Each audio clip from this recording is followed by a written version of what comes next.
President Trump's tariff slump continues to rattle markets. We've seen dives and volatility rivaling the last two big crashes over COVID and the housing bubble. Trump now clashing with the Fed chair, who gave him low grades for the tariff problems that Trump caused. And now there's a more stark comparison to America's Great Depression itself. The long lines, the run on the banks, that crash upended the economy and our society for years, driven by several factors, including failed tariffs. Now, if these visuals tonight seem almost too extreme to compare to the risks posed by the current market chaos, if the comparison of the food lines seems almost unfair to this administration, that comparison is based on monthly market data. This isn't like politics where words or comparisons are just sort of thrown about. After Trump's tariff debacle, the Dow is now actually headed for one of its worst monthly comparisons since 1932.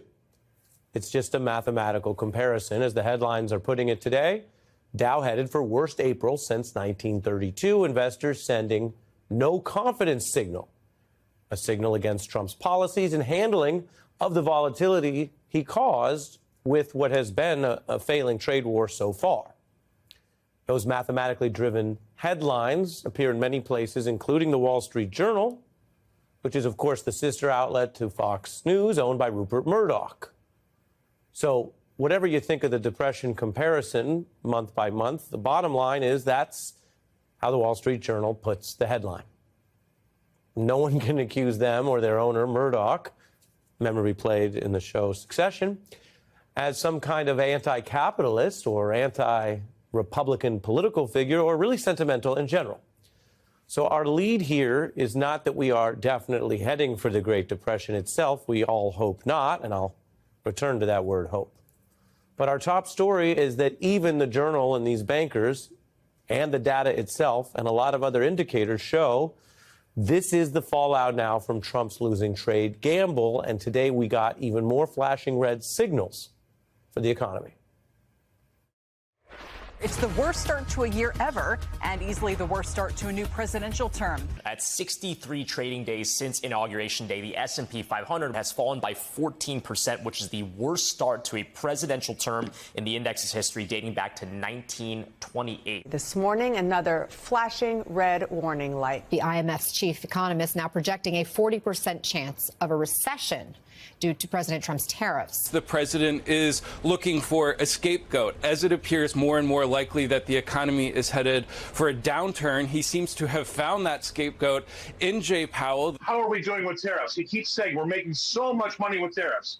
Okay, Mr. President, how much is so much? Give the market something to chew on. Right now, the market's listless, it's worried, and it doesn't have anything to chew on. Well, the markets have been chewing, but mostly chewing on a bunch of discouraging signs from the Trump White House as the president improvises those trade rules and the tariff numbers for different countries, then rolled them back, then made new threats, all of it adding uncertainty to the markets and undercutting the basic trust in the U.S. government's policy consistency and its literal global credit. Any buzz over Trump's inauguration did fade quickly, we can now see in the markets. Stocks down, prices up, tons of volatility and risk. You could take the Dow. Since inauguration, the index fell by a sizable 11% and then is up today. As we approach 100 days, Trump is not just doing worse than the president he replaced. After debates and a campaign that often fixated on post-COVID inflation in the Biden era, Trump is overseeing the worst start for America's largest companies since the Depression era. The footage I showed you. Again, the footage comparison is based on the math.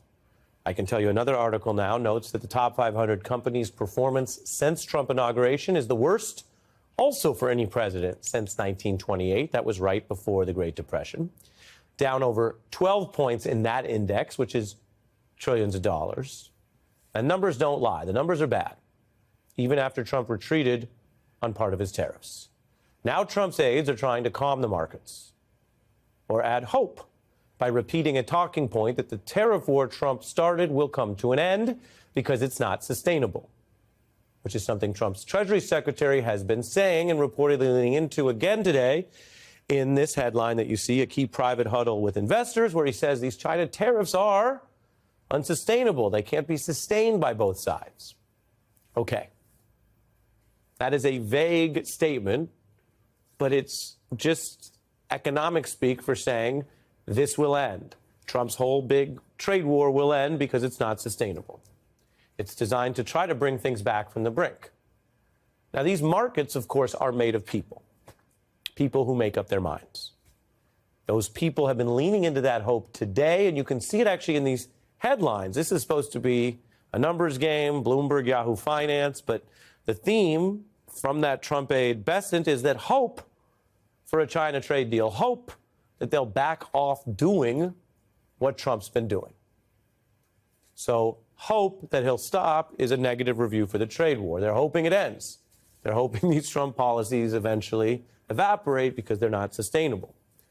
But putting that much on hope is also a hint of how desperate things are on Wall Street. People whose careers turn on numbers and computer screens and making deals for an eighth of a point are now, I guess, just fingers crossed, hoping that the politician they cheered on for claimed economic reasons, that he'll kind of go away, at least as far as trade and tariff policy is concerned. Now, I bet you feel, if you follow the news like we do, that we are a long ways from last year's campaign. So a little memory about the shift here, because back then it was Trump and a lot of Wall Street leaders claiming they were on the same page about the market benefits of Trump winning. It'll also bring your grocery bill way down. President Trump will do nothing that interferes with the success of the country, the success of the economy. Nothing to interfere with the success. How's that aging? Poorly. The numbers don't lie. Facing terrible numbers, the Trump bankers are now talking up hope. Those are the new headlines today, which is pretty striking when you think about the track record of that particular word hope in our recent political lexicon. You might remember Obama's hope, which was offered as kind of the idea of a fresh start for more unified politics in our country, immortalized in this hope poster, which is a far cry from what we're hearing on Wall Street today. Again, I'm quoting those finance headlines about hope. Hope not so much for anything positive or affirmative, but just a hope that President Trump will take that tariff chart and go away so the traders can trade again, so the bankers can bank again. Hope for an end to a self-induced fiasco. And by the way, with full awareness for everyone following this and everyone on Wall Street that there's no magic foreign concessions, no actual deals in the 9 days since Trump's top trade advisor, who's hawkish on all this, who supports the trade war, had been vowing deals. We've got 90 deals in 90 days possibly pending here. And it was par for the course. Actually, it was a birdie for President Trump to do exactly what he did, which was pause for 90 days. And we're going to get this done for the American people. No trade deals, despite the promises. And that's another number that doesn't lie. 0 deals to show for the chaos and the trillions lost and the public proclamations of so many, even if it was quite clearly at the time trying to save face for Donald Trump, that there was some benefit from all of these trillions lost, that there were deals coming. Forget 90, how about 1? Global economics experts view all of this as more than a bad month. We're being told the global economic system of the past 80 years is being reset, according to a chief economist at the IMF, managing the, quote, major negative shock from Trump's chosen tariffs, policies that he chose. We didn't have to go down this road. There's been no consistent counter message on these economic problems by Trump. Have you noticed that? He's, of course, known for his rhetoric, the catchy nicknames he gives out, his approach to PR. But knowing PR also means knowing when not to do PR about certain things, not to do more public relations, say, about tariffs. So in a sign we're seeing that the White House actually knows this economic drop is a messaging brick wall, is how they're trying to change the subject. Aides hammering home messaging about deportations, immigration, Greenland, any issue that could distract from an economy left quaking by Trump's trade war, The Atlantic reports. There's a business commentator, Grant Cardone, who basically pitched a pretty disempowering defense of the Trump economic slump. Remind you, he's talking to viewers and Americans about their own money, whether it's in retirement accounts or wherever. And he told the people, quote, the people at home, just step aside, stay out of the game. I guess the game of even their own lifelong retirement savings. Because he tried to explain the only person in charge was Trump in the game. You guys that are at home and you're worried about your 401k, your IRA, or you traders out there or bankers that are worried about your commissions, just step aside. This is not the time for Monday, quarterbacking. You're not in the game. President Donald Trump is. You're not in the game, even for your own savings. We've been through enough boom and bust cycles and cruel capitalism and unfair inflation to know that. We've been all the way back to it's the economy, stupid. Everybody knows you, at the end of the day, are the quarterback of your pocketbook, your rent, your savings, if you have some, your investments, if you have some of those, or retirement investments. And you definitely can't count on this government and this Trump administration to be looking out for you. Not according to the last few weeks, not according to the slump since he took office, and not really according to his own, I guess, defenders who want you to just sit out the game while he continues a game of chicken with China that has cost this economy $6 trillion and counting. Good evening from New York. I'm Chris Hayes. Pete Hegseth is doing an even worse job in one of the most important positions in government than even I thought he would, I gotta say. And that is really saying something. I mean, keep in mind, right? We covered this confirmation fight day in, day out. This is a guy who had more red flags than a May Day parade. It seemed like every past employee who ever worked for the guy came out of the woodwork on and off the record to talk about how unfit he was to lead the Pentagon. And there were, of course, the allegations of excessive drinking, including on the set of his old weekend cable news show. Hegseth denies having a drinking problem, but he did vow to stop drinking when confirmed for his position. Then there's the fact the guy was basically forced out of 2 consecutive conservative veterans organizations where his tenure in charge ended in chaos amid allegations of mismanagement and misconduct. And so now here we are, right? Gave the guy one of the most important jobs in the world. And in real time, we're seeing how that's working out. Because guess what? He's running the U.S. military in the same way. Even before today's exclusive reporting from NBC News about the origins of the classified information he was sending in signal chats, which we'll get to in a second, Hegseth's Defense Department was plainly unraveling. 3 employees that Hegseth himself brought with him to the Pentagon, these were his buddies, his people, his loyalists. They were escorted from the building last week as part of a larger investigation into leaks from the DOD. A 4th employee, John Elliott, a longtime MAGA national security guy dating back to Trump's first campaign, resigned in frustration. He then went on to write an op-ed for Politico describing what he calls his month from hell working for the former Fox News weekend host, noting, quote, it's hard to see Hegseth remaining in his role for much longer. We also learned this week that Hegseth's chief of staff, that's a guy named Joe Casper, has been reassigned within the Pentagon, which, again, not a great sign. Like, we're only a few months in here. CBS News reports that Casper will now handle special projects inside the Defense Department. And that comes as the New York Times reveals new details about Casper's tenure as chief of staff. And I quote them here.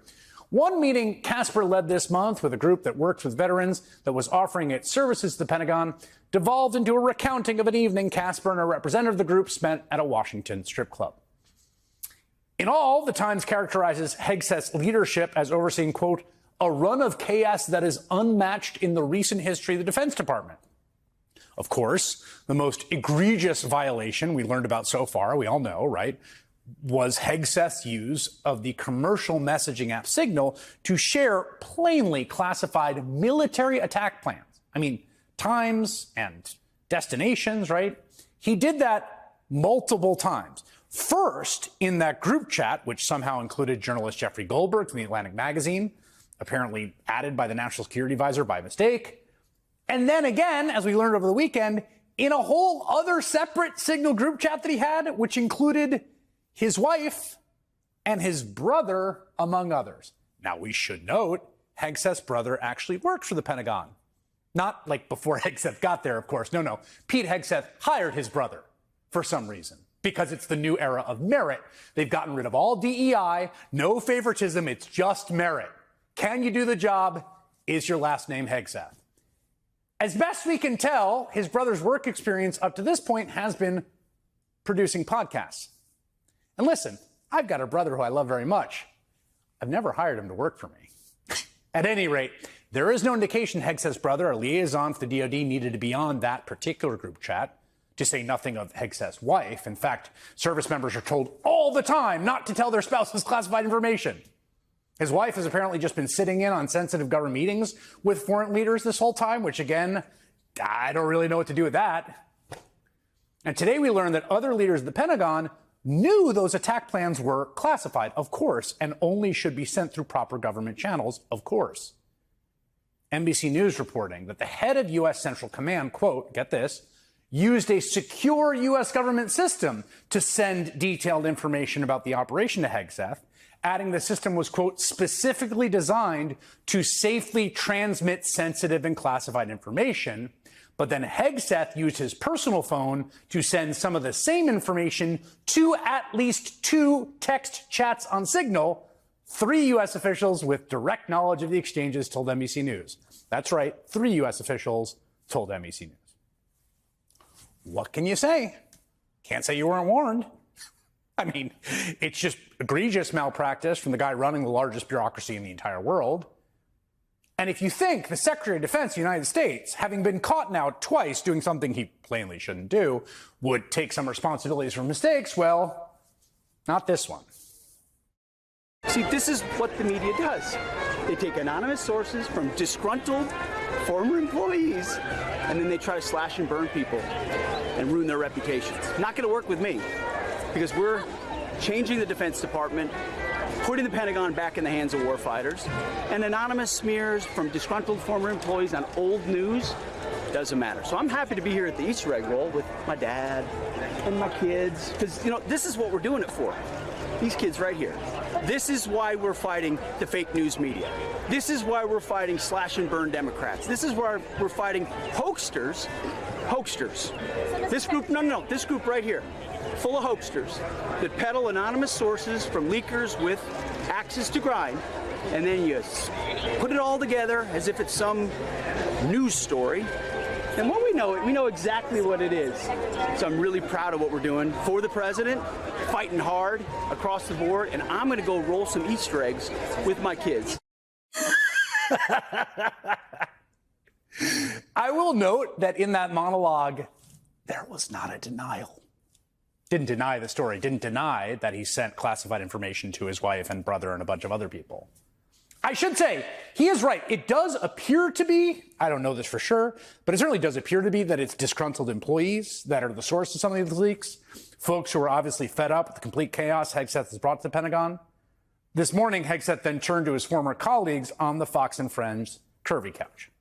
What was shared over Signal, then and now, however you characterize it, was informal, unclassified coordinations for media coordination and other things. That's what I've said from the beginning. At the beginning, it was left-wing reporters from The Atlantic who got a hold of it and then wanted to create a problem for the president. This is what it's all about, trying to get at President Trump and his agenda. Now, we should, of course, note The Atlantic got a hold of that information because Pete Hegseth messaged it to the magazine's editor. So this is where we are. And when Hegseth was confirmed by one single vote, thank you, J.D. Vance. J.D. Vance came in to break the tie. I do think some folks were hopeful there would be enough pressure from Republicans in the Senate who, I mean, I got to think deep down, care at some level about the competence of the entire U.S. military, that they would put some pressure to keep things on track. But clearly that doesn't appear to be the case. They don't care. So far, there is exactly one Republican in Congress on the record saying that Hegseth is unfit. Congressman Don Bacon, who represents the Nebraska district that Kamala Harris coincidentally won by 4.5 points. Donald Trump, meanwhile, is, perhaps not surprisingly, standing by Hegseth for now at least, which means we will continue to watch what happens when a guy run out of 2 separate nonprofits for mismanagement is given the keys to the most powerful army in human history. So I think the protests are really starting to bug them. I don't know if it's the number of protests or the number of people protesting or the fact that the protests really aren't going away and they keep seeming to grow. I don't know if it's the tenor and good humor and peaceful nature of the protest that's bugging them. But I think they are really getting bugged. I think it is really getting under their skin. And here's one way we can tell. Let's say you're the head of a big car company, and then something happens to your car company. And it's not happening to all car companies. It's not happening to the car sector, right? In fact, it's not happening to any other car company at all. It's only happening to your car company, and it's not good. Headline, CNN, Tesla profits plunge. Headline, Washington Post, Tesla earnings plunge. Headline, New York Times, Tesla's 71% drop in profit. Headline, USA Today, Tesla profits fall 71%. Headline, Wall Street Journal, Tesla profit sinks. Headline, Reuters, Tesla sales skid. If you are the head of a company that is having a day like that, how do you spend that day? How do you spend that day that news breaks everywhere? Because, I mean, headlines like that are bad enough, but you look at the details, it's even worse. I mean, Tesla was expected to earn 41 cents per share. They came in at 27 cents per share. That's like not only below market expectations, it's really, really below market expectations. The first quarter of last year, Tesla made $1.4 billion. The first quarter of this year, we learned today, you can drop the billion off of that. They went from $1.4 billion in the first quarter of last year to $0.4 billion this quarter. And even that was less than it appears. Tesla not only had that 71% drop in profit off of what they did last year, the profit they did have is not from selling cars. Quote, Tesla would have actually lost hundreds of millions of dollars this quarter had it not earned $400 million in interest on cash and investments, and had it not earned $595 million from selling credits to other car makers, which themselves failed to meet emissions regulations. So yeah, it looks like they made $0.4 billion. It looks like they made $400 million, but they would have been $600 million in the negative for this quarter. They would have lost $600 million this quarter if they hadn't had cash and investments, interest payments, and credits that were paid to them from other car companies because of anti-climate change government programs. That's what filled up their balance sheet. Just a catastrophe. And to add insult to injury, the CEO's favorite of all his vehicles, at least the one he really, really, really likes to talk about and show off as much as possible, that is turning out to itself be the biggest disaster of all. Quote, the Cybertruck, Tesla's newest vehicle, which consumed a lot of the company's resources while it was being developed, is looking increasingly like a flop. Sales of the Cybertruck in the first quarter were down about 50% from the last quarter of last year. And they weren't all that good in the last quarter of last year. President's top campaign donor is bothered by your protests. He said today, unasked, on this disastrous earnings call about the cratering of his car company, the stock price of which, incidentally, is the basis for basically all his wealth. He said today on that call, volunteered, that these protests, they're all a hoax. But he also had to reassure investors that he is going to scale back his involvement in the Trump administration in coming weeks. And we shall see. But, if he thinks the protests against him in the streets are some kind of artificial trick, some kind of paid hoax, and people don't really dislike him, who's going to tell him about the polling? Because separate and apart from the protests, the polling in many ways is even worse. And it is bad for him and also for Trump. And for Trump, it just keeps getting worse and worse and worse with each new poll. For example, the new Reuters Ipsos poll that's out today. Do you approve of the job Donald Trump is doing as president? No, by an 11-point margin. Do you approve of Donald Trump's performance on the economy? No, by a 14-point margin. Should Donald Trump withhold funding from universities he disagrees with? No, by a 29-point margin. Should President Trump take control of national museums and theaters? No, by a 52-point margin. Should Donald Trump obey court orders that he disagrees with? Should President Trump obey court orders that he disagrees with? Yes, he should obey those court orders. 83% of Americans say yes, he should. Only 13% say no. That is a 70-point margin. That's Reuters Ipsos polling out today. New polling out today also from CNBC. Do you approve of the job Donald Trump is doing as president? Nope, by a 7-point margin. Do you approve of Donald Trump's handling of the economy? Nope, by a 12-point margin. Do you approve of Donald Trump's handling of tariffs? Nope, by a 16-point margin. Do you approve of Donald Trump's handling of inflation? No, by a 23-point margin. CNBC also asked, do you think we're going to have a recession in the next year? Americans say yes by an 8-point margin. Then they ask the follow-up question, well, if we do have a recession in the next year, will you blame Trump for it? Yes. Yes, we will, by a 20-point margin. But also, look at this. This is not just for Trump. This is also for Musk. This is also from today's CNBC poll. Do you have a positive or negative view of the U.S. auto industry as a whole? Positive, plus 14. Do you have a positive or negative view of General Motors, GM? Very positive, plus 23. Do you have a positive or negative view of Tesla? Negative, minus 20.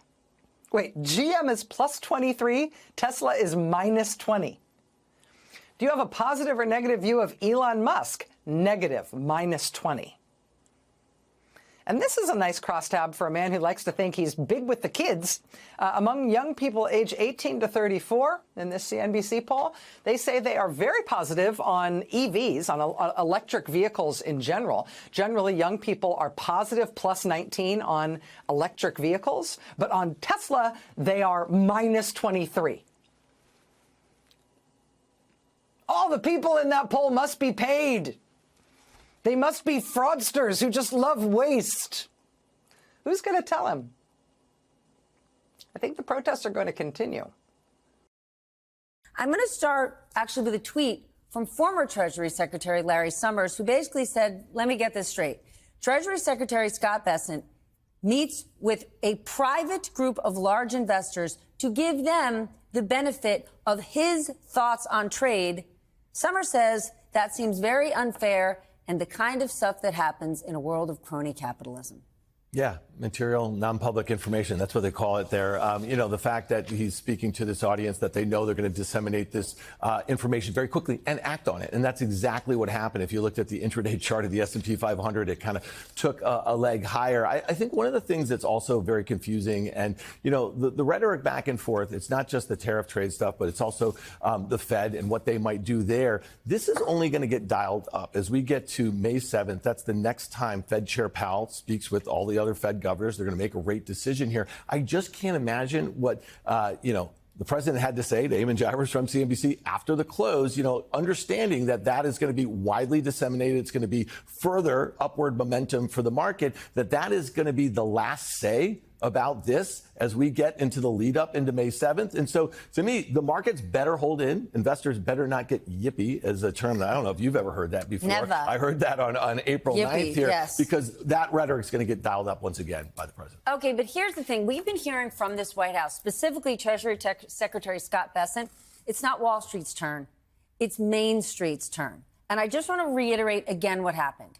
In a room of private investors, large hedge funds, money managers, pension funds, the Treasury Secretary expresses his views on what's happening with the China trade war. The market soars.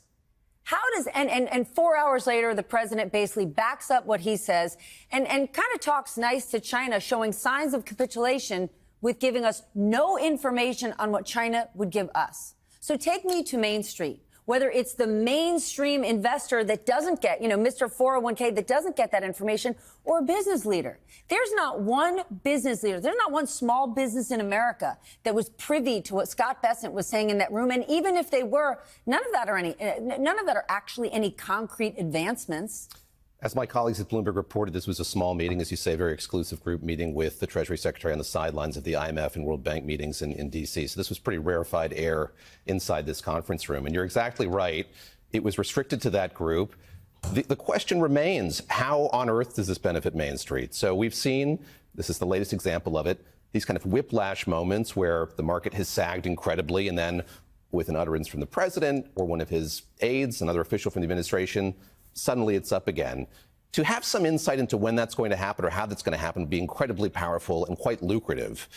I'm not suggesting that that was the case widely here, but it's just a fact of the matter that we have seen this market rise and fall moment to moment over these last many weeks, and that's an incredibly notable thing, and I would imagine a worrisome thing to a lot of people as well. But does the White House run the risk that they lose their credibility, that they become the boy who cried wolf? Because, I mean, even what Bessent said in that meeting today wasn't that monumental. We don't know if they're right. They haven't actually hashed out any deal, and the market went up almost 1,000 points. At some point, is the market going to say, I don't believe you? Or is the White House trying to teach the market a lesson? Don't you short the market in my face, because I could come out with an announcement based on truth or lies at any moment. I think they have less teeth the more that you do it. And I think we know from Trump 1.0 that he's not particularly a great negotiator. If you think about 2018, when they slapped some of the first tariffs on China, it took 2 years. They didn't even get to phase one until January of 2020. And so when you think about, saying the quiet part out loud, which is what they always do,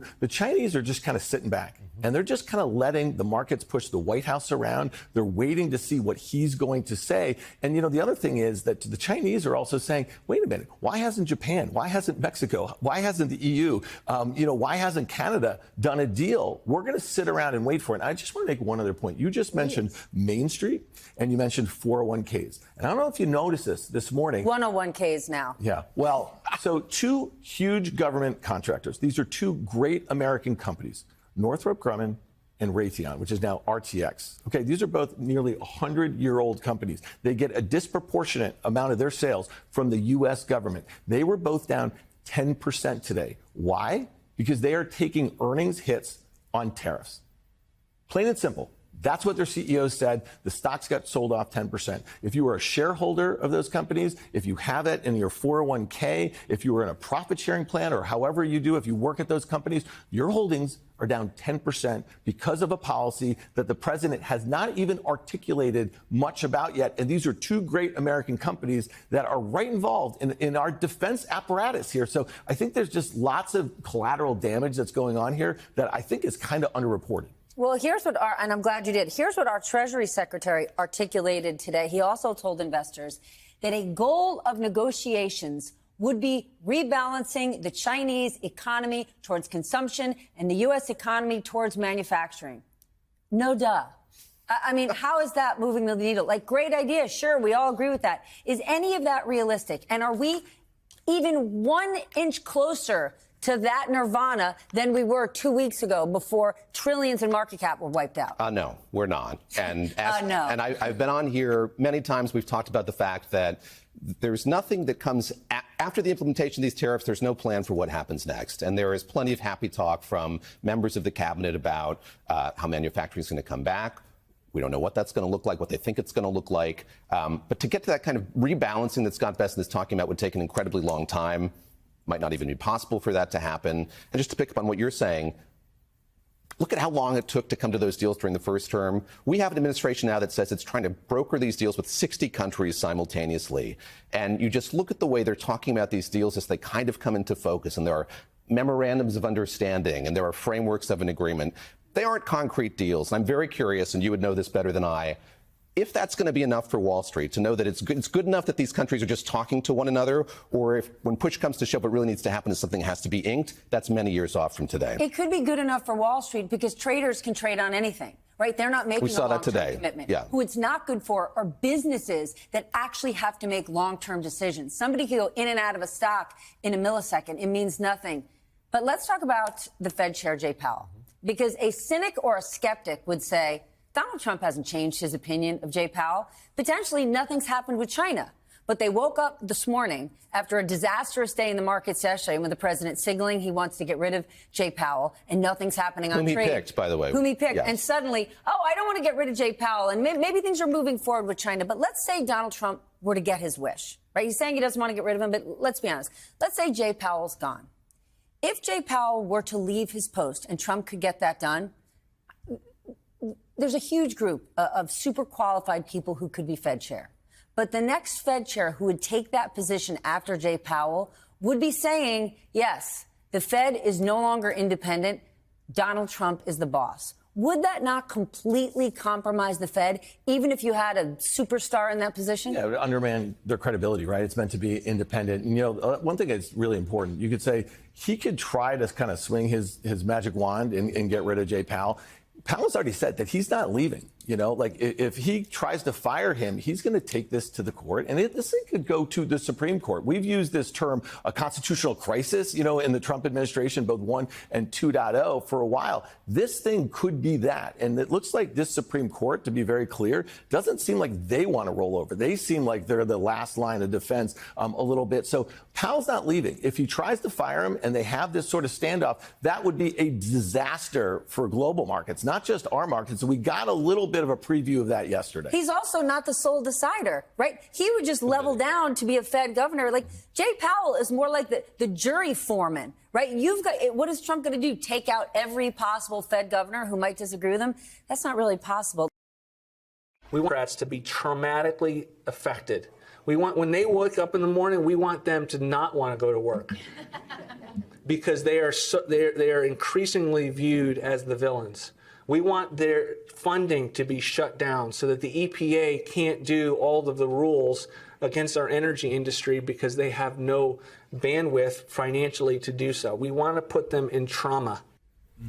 Okay, that was Project 2025 architect Russell Vought speaking to a conservative group in 2023, explaining what a second Trump administration would mean for unelected federal workers. Vought currently serves now as the director of the Office of Management and Budget in the Trump administration, which has been involved in the downsizing of the federal government. Joining us now, staff writer at The Atlantic, David A. Graham. He is the author of the new book entitled The Project, How Project 2025 is Reshaping America. David, thank you so much for being with us. I'm so glad our crack staff, who gets so much sleep working through the night, actually got that quote, because I think it's one of the most important quotes to understand when all the chaos was unfolding the first month. People said, what's happening?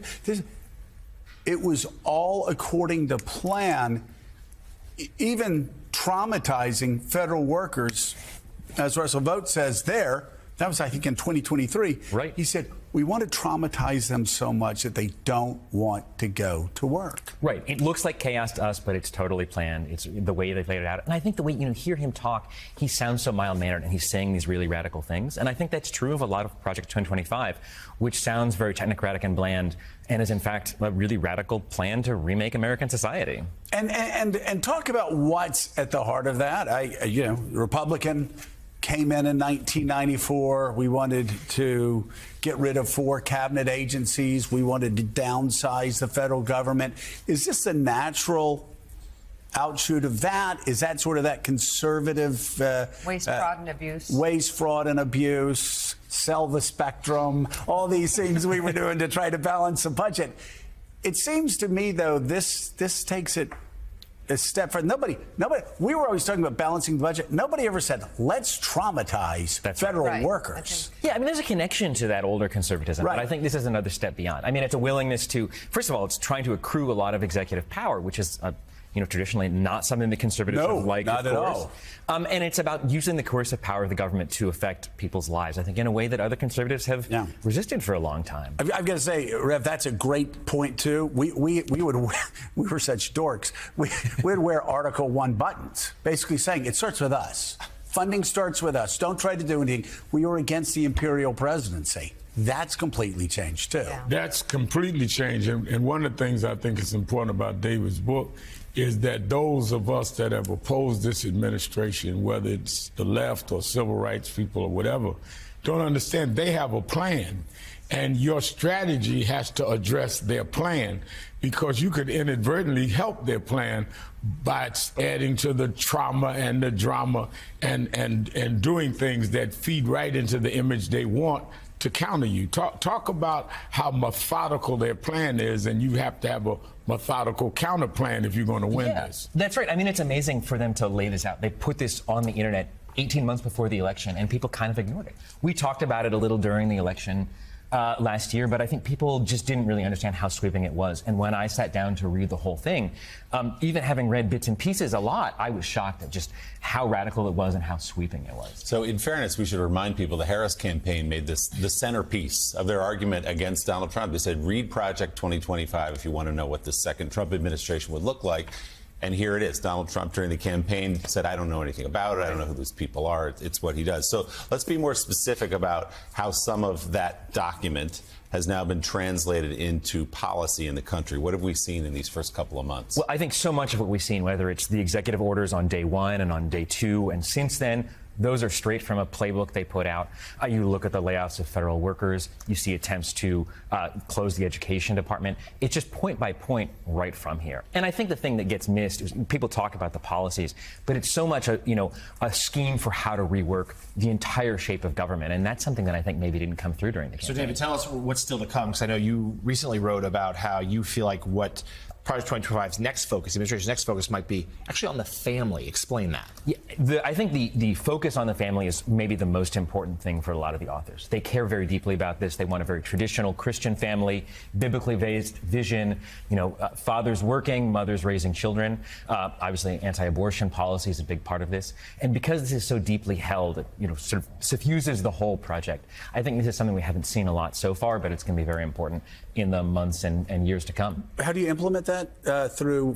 Because again, this is the sort of thing that conservatives, small government conservatives, would say, stay out of our homes. That's we'll right. Take care of ourselves. Through every part of the government. So that's the Department of Health and Human Services. That's using the Department of Labor to track statistics. It's using, you name it. Every department becomes part of the scheme. David, let me ask you really quickly.